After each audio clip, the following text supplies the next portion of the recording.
Welcome to the Toastmasters podcast, the official podcast of Toastmasters International. Hello, everybody. This is Greg Gazin. Now, it's not every day that one has a golden opportunity to put his or her communication skills to the test on network television, let alone bearing their souls to millions of households around the globe on an American dating TV reality series for the 55 plus. But today, we have one such individual who recently appeared on ABC's The Golden Bachelorette. Yes. When I asked him for a little bit of a bio, he provided a link to ABC's website. So here it is. He's Bill Hernandez, a retired videographer, an outgoing, charismatic man who is ready to meet the one. Yes. The retired video producer is a self-proclaimed hopeless romantic who says, "I am Latin, romance is in my blood." At then 68, now 69, Yes. Bill loves his retired life, but wants to meet someone to enjoy his golden years with. He shares 2 daughters with his ex-wife, and they are all extremely supportive of him going on this journey and hopefully finding love again. Bill says he has tried every dating site and hasn't had any luck in the local single scene. When he isn't spending time with family, Bill loves playing guitar, public speaking, and rocking to the Beatles. He's hoping meeting Joan, the Bachelorette, will be the end of the search for his future wife. Fingers crossed. A few fun facts about Bill. Bill would love to own a coffee shop and name it Billy Beans. That's right. Bill is currently watching his way through the list of every Academy Award Best Picture winner.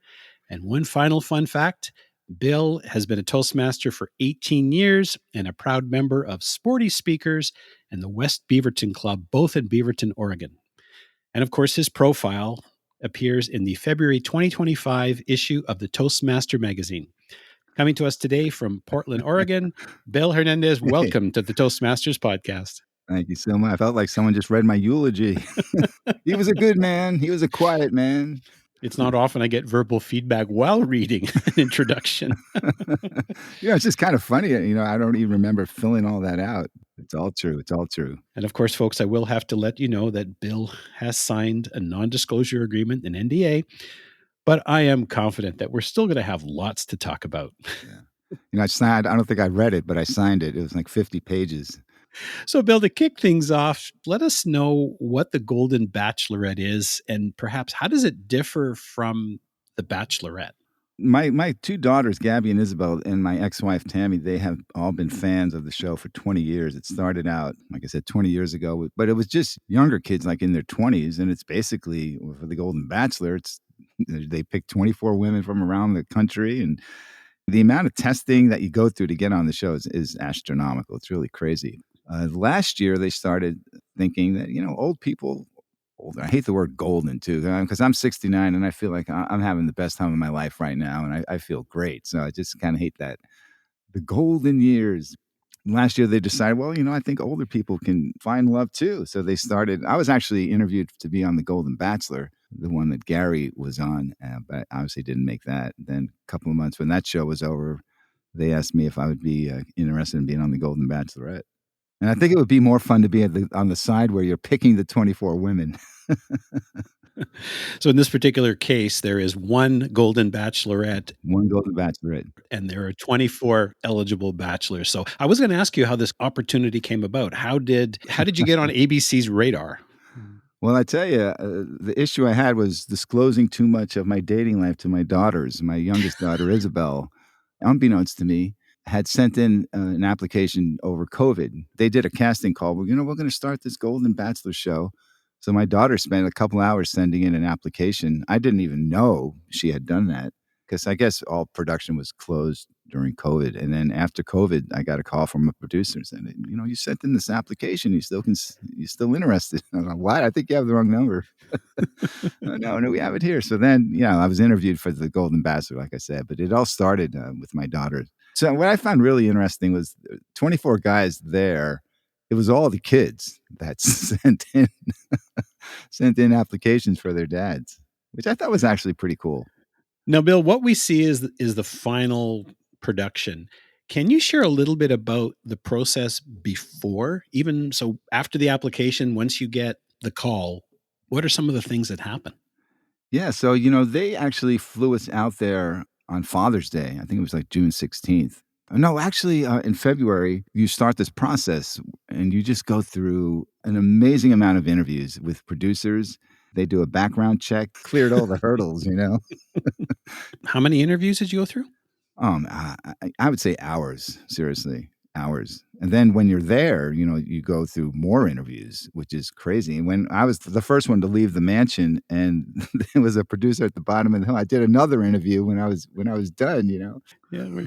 You've been a video producer for decades, Yeah. always behind the camera. What did it feel like bearing your soul on public display?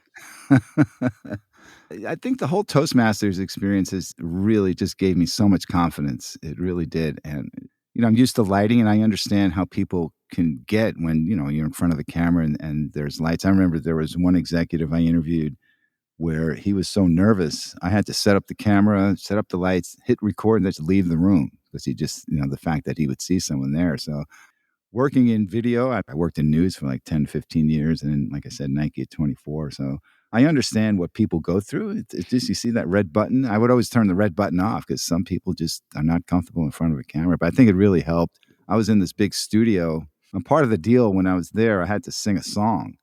And because, you know, you spend 4 days in a hotel, and I brought my guitar with me and had to play in a studio full of 50 people and all these lights and cameras, and it was great. It was fun. That's what I do now. I'm a singer-songwriter, and the whole Toastmasters experience has just really helped me be able to sing in front of a group and look at people and talk to them between songs, and it's just, it's been life-changing for me, and definitely, without a doubt, helped me.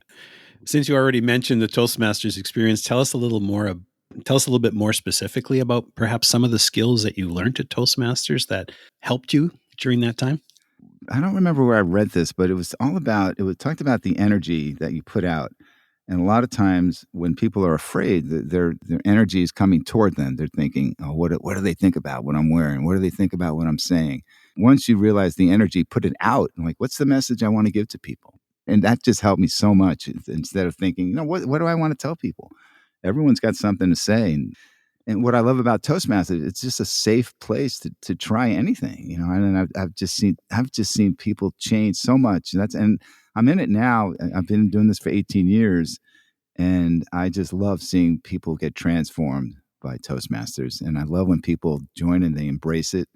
And the thing that I learned too, which was kind of what the article touched about, that you stay in it long enough, it is so much more than just public speaking and impromptu speaking and leadership. You know, friendships develop, and I love being in a room with people who all want to be better speakers and they just want to improve themselves. I just love that aspect of it.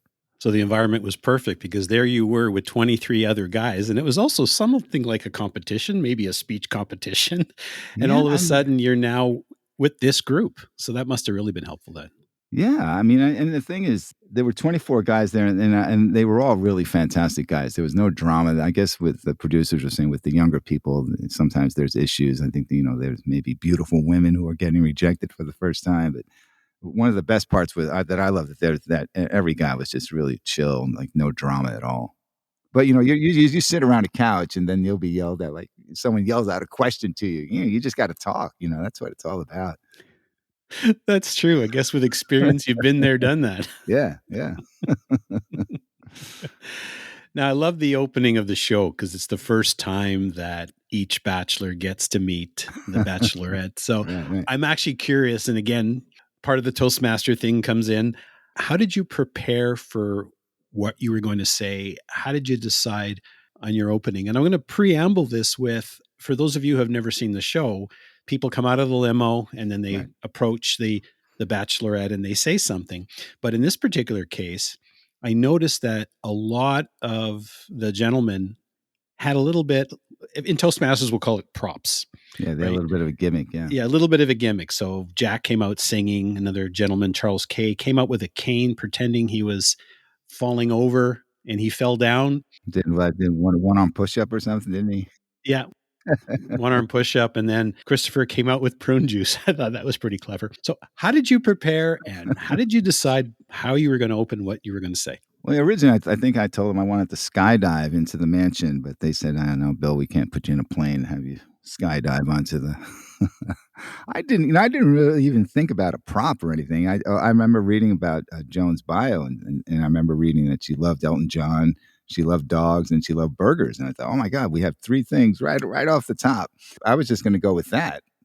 When I was interviewed, you have to tell them everything about your life. And one of the things I was saying, kept mentioning those in my ex Tammy and I are really good friends. And we've been divorced for 10 years, and she's been a fan of the show for since the show began. She's on a show called AM Northwest here in Oregon. And the day after the show airs, she always does the recap. She does like a 10-minute recap of what happened on the show. And the producer loved that. So when I told him, well, I think I'm just going to talk to Joan about, we love Elton, we love burgers, and we love dogs. And he said, well, what do you think about flying your ex out here and having her come out of the limo? And I was just so happy for her. And at that point, you don't really know, no, man, I want to do it my way. You just kind of go with the flow, Well, they know what they're doing if they think that's going to make better television. But then, but unfortunately, I got a call about a week before the show aired and said, Bill, we had to cut that out. I felt so bad for her, and she couldn't even mention it. Oh, no. One of the great things was, I have two daughters, and I'm pretty clueless when it comes to clothes. And you get selected for the show, and they give you a list of, you got to think you're going to stay there for 2 months. So you have to buy suits for the rose ceremonies, and my daughters were just so much. They helped me so much. I bought like $5,000 worth of clothes. Oh, my. I got like 4 pairs of linen pants I don't think I'll ever wear. So. I was going to say, well, you better get out there then. I got to plan a trip to Mexico or something. But the whole process, and then my ex, she was giving me advice. And my youngest daughter said, Dad, just don't get sent home the first week. And like, oh man, I couldn't even. You kind of have to weigh that, it's pretty cool to be selected, right? I mean, I don't know how many, must be thousands of applicants, but so it's on one hand, you feel good about being selected. Then you realize, oh man, I didn't even last I got sent home the first night. There's 6 of us that got sent home the first night. And you're just kind of like, why? What happened? What did I do? Joan, please. At least you weren't alone. It's funny. You mentioned the skydiving. David, I think it was David that came in on the horse, but then the horse ran off. The horse ran away. None of that. I never even saw, you get out of the limo, you'd say hi to Joan, then you just go into the mansion, and all of a sudden you're in this room with, all these guys from around the country, and, you're just kind of making friends. I never saw anyone else's entrance, but there's so many production assistants. I'm sure that horse was okay. But if I ever do it again, I want a gimmick. I want some kind of gimmick. Yeah. Being 55 plus, all of the gentlemen, of course, were well seasoned, we'll call it that. But yet a few of them admitted to being nervous. So I'm curious, were you nervous? And can you just maybe walk us through the moment when you were exiting the limo and you were approaching Joan? Yeah, I wasn't nervous at all. I mean, the thing is, my producer, I had to rehearse what I was going to say. So you're kind of thinking, you're trying to memorize this little speech, but it is just the most surreal thing because you don't see the mansion. You're in this dark limo, and your producer's on a headset, and then all of a sudden he's talking to all the producers outside, and he goes, okay, go. And then, someone opens the door, you get out, and it's just, first of all, I remember like this wet cement. Everything's wet. It's like, I don't remember it raining, and there's lights everywhere. There's cameras everywhere. Then there's this beautiful woman a couple feet away from you in this golden gown, and she's blonde hair. It's just so surreal. And there's pictures of me like talking to her, and I look back, I don't even remember that. At one point, I think she was holding my hand, and I don't even remember that. But I was just, because I remember saying something about, well, that was my ex. I got 3 or 4 other exes in the limo that want to come out, and she laughed about that. And we just had this minute conversation, but it's just so surreal. It really is. It's, I'm glad I have a picture to actually kind of refresh my memory of it. Well, of course, they cut most of that out. That's the thing too, man. You don't have any idea how much they're going to cut out, because there's like, when you're there are hours and hours of interviews, seriously. And even when you're in the mansion, they're interviewing you. There's a little bit of an interview from me toward the end. No, I was getting back to the first moment there. I was very impressed that you didn't actually have a gimmick. You went up to her. The part that I saw anyway, the part that they aired was that you went up to her and you asked her about her daughter, because I understand when she was on the Golden Bachelor, she had left the show because something came up with her daughter? Yeah. Before you get selected on the show, they said, well, before they announce who the woman is, they asked me, well, which 3 women from Gary's season would you want to be considered for? And I said Joan because of the fact that she left Gary's season. Something happened with her daughter. I can't remember exactly what, but she left the show to go home to be with her. And to me, that just showed, a lot of character about how much she loved her kids. And I love my kids. I'd do anything for them. So I was really impressed for him with that. So Gary was the Bachelor. Was it the Right. Golden Bachelor from the previous? Yeah, that was the first season, The Golden Bachelor, yeah. Okay, great. Let's get back to that rose ceremony. Now, we only saw the part that was aired. The stress, I can imagine the tension in the room. So, Dude, it's unbelievable, it's unbelievable. what was going through your head when they got down to the last few? Well, it was 4 in the morning and someone comes in, and all the guys are just kinda sprawled out on the couch, and they go, "Okay, gentlemen, it's time for the rose ceremony." And so you march into this room, they line you up, everyone's mic'd, and then she comes in, and, she did a little speech, but then, she picks up a rose. And I swear she'll like scan the room for 2 minutes and lock eyes with you, and your heart's pounding thinking she's gonna call my name, but she doesn't. Then she does 2 roses and then walks away. And then she comes back and does another 2. And when it came down to the last one, I remember thinking, it's just weighing that humiliation about being the first one gone and being selected. I just don't think it was meant for me, and I have no regrets about going through the situation, but I don't think I was meant for that. So I've tried marriage, I've tried the dating apps, and I've tried reality TV. So I'm not sure what I'm gonna do now. Yeah, I was going to ask you, how did you feel after that and how did you handle it? Because I know for me, I probably would have been, I'm sure I would have been devastated and it would have been amplified by the fact that here I am in front of millions and Ah, millions of households around the world. and so many friends were having. I couldn't go attend any viewing parties. They don't let you do that. But I had so many friends, and I couldn't say anything. I couldn't even. It was torture. I couldn't even say where I was going. I just because I'm on a couple of nonprofit boards, and I was like, I have to be gone for a couple of weeks. And "Oh, Bill, what's wrong?" You really can't even say what's going on. Once it was announced that I was on the show, it was like, oh, the secret's out. That Bill went on the Golden Bachelorette. I'm sorry. The question was what I was thinking when I was let go. Yeah. How did you handle it? I'm a spirit. I'm a spiritual guy, and I remember thinking, just whatever's meant to happen.